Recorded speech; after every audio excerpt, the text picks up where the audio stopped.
We're at Santa Pod's FIA FIM main event for round 2 of the MSA British Drag Racing Championship, featuring the Pro Mods.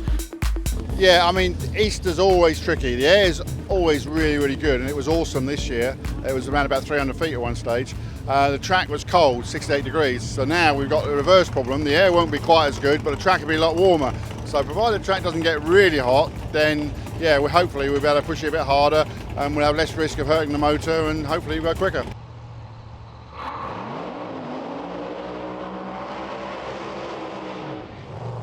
We found a big handling problem with the car which has been plaguing us for quite a while. We were trying to compensate, thinking it was things like too much power, not enough power, etc, etc. So we found that issue towards the end of last year, and now we're trying to apply the power again.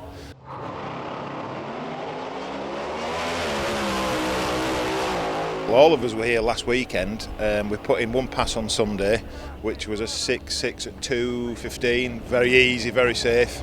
And I've been here since last weekend. I haven't been home, so it's been a break for this weekend, getting ready for the main event as well. First time at Santa Pod this year for Michel Turenne and the Jackhammer Barracuda.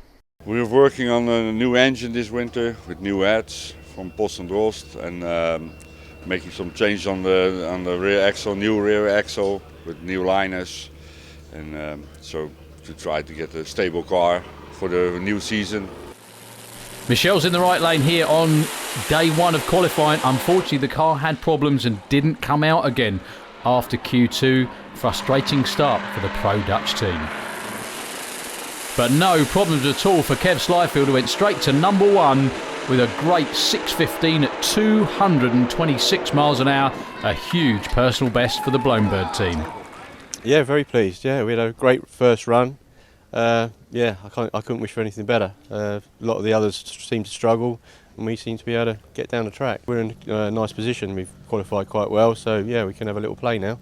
So moving on to day 2 of qualifying and Q3. Lots of drivers have been struggling to find the setup for the track, and special thanks to Greenlight TV for the track footage here.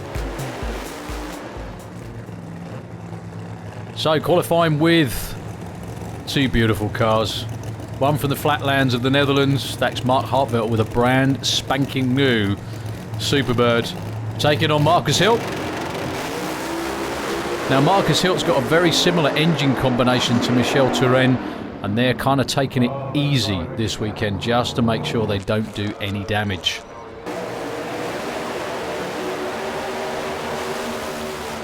Wayne Nicholson taking on Jimmy Orland. Jimmy actually in the old 51, not in Pro Stock. He will be at a couple of races this summer, but getting used to sitting behind a supercharged Hemi engine.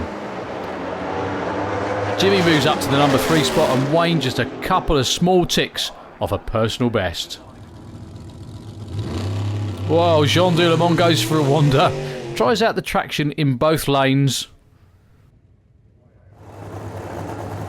Yeah, we need to keep stepping up a bit, I think, or we need to start stepping up a bit. So I've been looking for performance in the winter time, and I hope we found some. Well, Mickey against Bert, and Mickey hasn't had it all his own way at all in qualifying so far this weekend. Bert with a fabulous 6.23. Mickey very off pace for him. So Bruno Bader against Norbert Kuno. Bruno gets out towards the wall. Norbert goes 6.22 at 2.30, 4th place at the moment. So Andy Robinson taking on Marco Mariochet. Let's get some thoughts from Marco on the upcoming season. The engine is the same as we had last year. It's a Johnny Lindbergh engine. It was new last year, so we are happy with that. Did only the normal service like rods and so on. But we have new shocks in the car. I think this was one of the big setbacks we had with the car, because the engine was good, but the chassis wasn't that good anymore. So we got some help from Andy Robinson with the shocks, and we will try it this weekend. So the pair of them squaring off in qualifying. No improvement for either. Tyre shake and slip for both of them. Just trickling on through the quarter mile. One more shot to improve. Bobby Wallace. Deadly consistent this weekend with the Willis, taking on David Vector with the Camaro. And that 6.10 moved David into the number 1 qualifying spot at the end of Q3. So going into the final qualifying session now, And does Mickey Gilchrist still enjoy his racing even after all those championship wins? I do, yeah.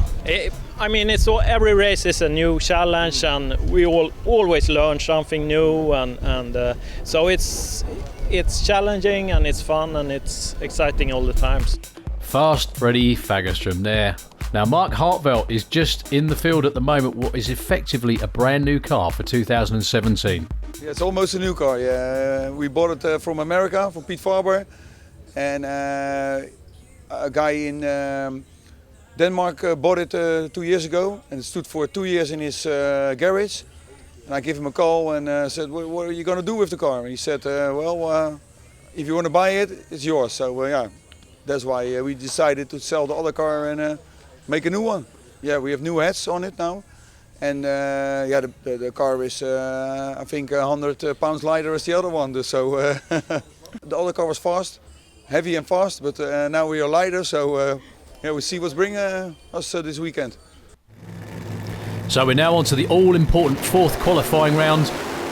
Neither of these two have got a really good run in so far this weekend. Marcus Hilt looks like he's hurting it all the way down.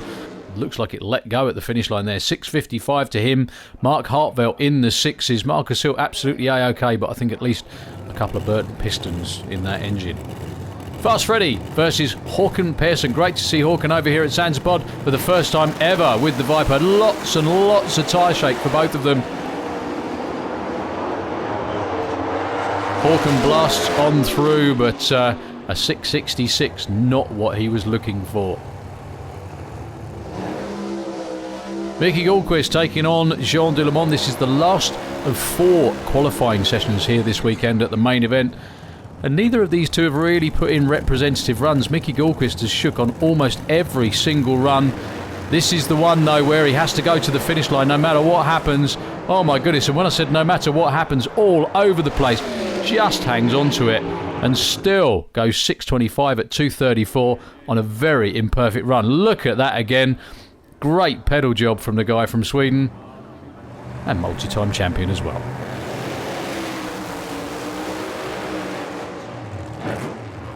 So, last chance for these two. Both are actually well in the field at the moment. Marco Marishat and Wayne Nicholson. Wayne absolutely back on form again this weekend with the Emax Lucky Devil. So good to see after all the struggles the team have been through.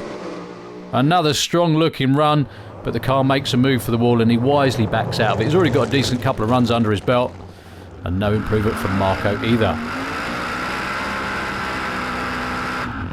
Well, this one's a rematch of the final from back at Easter. Andy Robinson taking on Bobby Wallace. In that matchup is Andy Robinson in the 6.0s, Bobby in the 6.2s. Well, Andy Robinson with tyre shake again, gets back on the throttle, but Bobby Wallace has long gone over the finish line again. You can see that again from outside the car. Actually, it wasn't just tyre shake, it was tyre spin. Bobby with another 6.3, a 6.31 that time. Bruno taking on Norbert Kuno. Bruno had a horrible start to the weekend and season. Broke his brand new engine in testing before the event even started. That might make him feel a bit better. He goes to number 1 at the moment with a 6.03 at 2.32. Kev Slyfield taking on Bert Englefield with the newly flamed hot rod. Well, Kev Slyfield shakes the tyres so badly it opens the door, and then just to add insult to injury, Bert Englefield bangs a block in his direction as well, but they both save it very expertly indeed. So last pair in qualifying, Jimmy Orland with the old 51 taking on David Vector. Can either of these two take that number 1 spot from Bruno? Well, they're dead even as they go down the racetrack. David Vector's car quits, and Jimmy takes the number 1 spot. In the wrong class, if you don't mind me saying. 6.01 at 2.35. Here's the final qualifying table, and again, such a great debut for former Pro Stock champion Jimmy Orland. We actually missed 1 run as well, so we did it in 3 runs. We became number 1 qualifier, that was a little bit surprising maybe. I know we got a top 5 car and we can be up there, but I didn't expect it to happen the first race. In a Pro Stock car, you got to have more finesse and you got to hit your shift points at the perfect RPM, and this one is more brutal horsepower. And on that run I had to drive it up there because in 3rd gear it got real loose, but it felt nice and I knew I was on a good run though. Some great first round matchups in prospect then, and a good solid 11th spot for Wayne Nicholson. Yeah, we've got back to, I think it's within a few thousandths of our personal best, and we know definitely that there's a bit more in the car. How much we don't know, but the goals this weekend was to qualify, and then the second thing is to do a personal best. So we very nearly did both. We've got first round eliminations with Bert Englefield. We've beat him a few times before. I'm sure he's more worried than I am, and we'll see where we go from there. Yeah, we found a good setup for this track. It was a bit tricky, but yeah, we found a good setup. Yeah, we're all in the first three are in the 6-1, 6-0 to 6-1. I really thought I was in the last pairing at the last elimination qualifications, and I thought, well, I might get number one, but Jimmy slipped through and Bruno slipped through. Yeah. No, we have the same team as last year. We got Pedal to the Metal on board again as a really good sponsor for us in Dutch Box. HKR, which is a rubber company. And the other one is Willem van Balen. He's still with us. So round one, race day. As everybody toes down for the first time all weekend, it's been beautiful sunshine for the 2 days of qualifying. Now we come to eliminations. The weather is threatening moving into round one.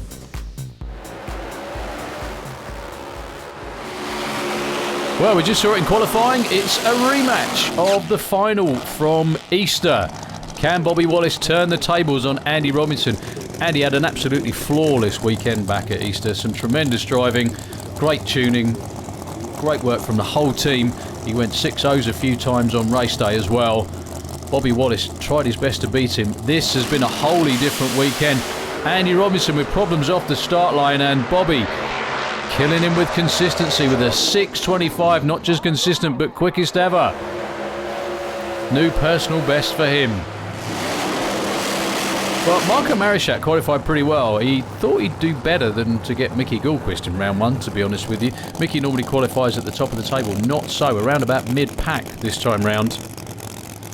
Anything can happen in round one, and Mickey Gilchrist is always just one run away from setting low elapsed time, or even a European record, to be quite frank, most of the time.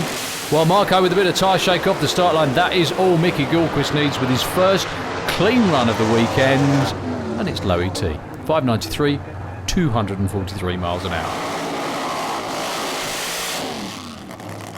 So, there will be at least somebody from the UK in the second round. Will it be Wayne Nicholson? Will it be Bert Englefield?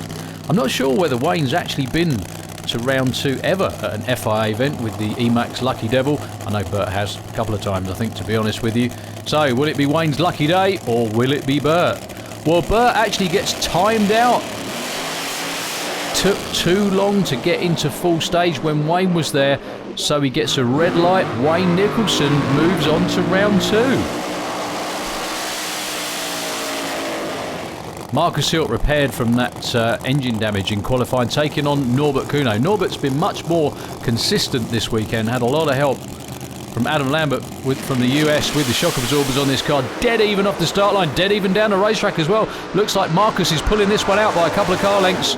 Indeed he is. 6.38, best's a 6.42. Not the quickest of lap times, but still some great racing. Kev Slyfield from the UK was number one qualifier for all of the first day of qualifying with a 6.15, taking on Håkan Persson. Now there's half a second difference in these two on their qualifying times. However, Håkan has been in the 6.0s in Sweden.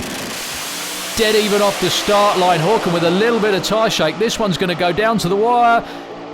Kev Slyfield by just about that much. A new personal best of 6.11 once again. Watch this again. That was a hell of a race. Håkan Persson was running him down with a much faster terminal speed. Kev Slyfield takes the win for the UK. Jean Doulemont taking on David Vegter. Dave was really, really good throughout qualifying. Tuning his own car again this summer. And actually really, really enjoying it as well. Jean with the converter in the car. Well, Dave leaves the start line way before Jean. And it looks like that was a little bit of a lucky one for David. On and off the throttle all the way through to only a 6.75. I say only because he's normally way quicker than that. but Jean with problems in the other lane. A real nice drifting burnout for Mark Hartbelt with the Voodoo Hemi. Yeah, it's brand new, Mark. Please don't scratch it up. Absolutely beautiful machine this is, taking on the Gotham City Corvette of Bruno Barda. A big, big ask for any racer, but Mark Hartbelt and the team slowly but surely getting closer on the setup. And he's away first as well, but tyre shaken over towards the centre line. Bruno, well, ekes it out, but a great 6:30 lose out. 6:03 for Bruno, killing them with quickness and consistency again.